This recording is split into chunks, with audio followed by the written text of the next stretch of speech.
Hello, citizens of the world. We are anonymous.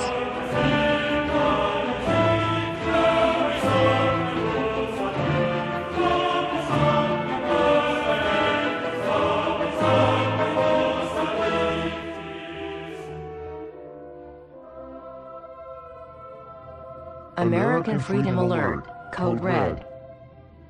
The government has committed treason against you. Will you sit and watch while your freedoms are taken away, or will you walk out your door and fight for your rights? The choice is yours. The latter is best. Gather an army of people. Flood the streets. If police gives you violence, give them tenfold of that. Occupations are over. Real revolution is here. The former United States government shall be destroyed. In his last official act of business in 2011, President Barack Obama signed the National Defense Authorization Act from his vacation rental in Kailua, Hawaii.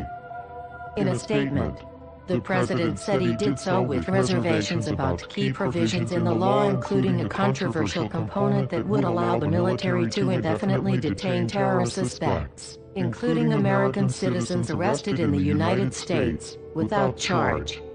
The president defended his action, writing that he signed the act chiefly because it authorizes funding for the defense of the United States and its interests abroad, crucial services for service members and their families, and vital national security programs that must be renewed. Some citizens remain completely confused by the language of the bill, running around the internet screaming that the law does not apply to American citizens. This is, naturally, part of the side effect of having such a dumbed-down education system where people can't even parse the English language anymore. If you read the bill and understand what it says, it clearly offers absolutely no protections of U.S. citizens. In fact, it affirms that Americans are subjected to indefinite detainment under existing authorities. The writers of the bill have managed to fool a lot of everyday people who seem unable to parse language and read plain English with any depth of understanding. That is as much a failure of America's public education system as anything else. I find it astonishing that today's citizens can't even read and understand the grammatical structure of sentences written in plain English. This alone is a highly disturbing subject that must be addressed another day. For now, it's enough just to realize that the NDAA really does apply to you, me, and all our neighbors and friends. In signing it, Obama has cemented his place in history as the enabler of government-sponsored mass murder of its own citizens. History does repeat itself after all. Hitler, Stalin, Mao, and now Obama the enabler, while Obama himself probably won't engage in the mass murder of American citizens, have no illusions that a future president will try to use the powers enacted by Obama to carry out such crimes.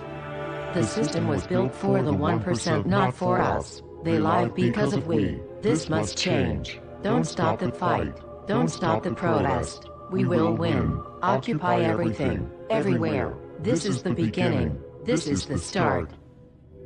So, brothers and sisters, the collective is calling upon the citizens of the United States to protest against the new sections in the National Defense Authorization Act that were passed a short while ago.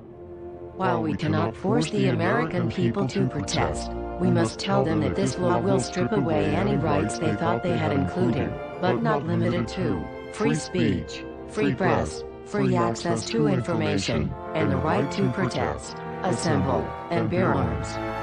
This law cannot be changed according to the Feinstein Act. Sections 1031 and 1032 of the National Defense Authorization Act have been passed and ratified. It grants unlimited powers to the executive branch of the government to indefinitely detain suspects, even American citizens, without trial. All a person has to do is to commit a belligerent act. What is a belligerent act? Is protesting a belligerent act? Is being anonymous a belligerent act? This is where we draw the line. This is when we leave our computers. This is when we take out our masks and defy the corrupt rule of law. This is when we revolt. The time has come for you to accept the truth and join us in overthrowing yet another corrupt military regime. Operation Blackout. Engaged. We are anonymous. We are legion.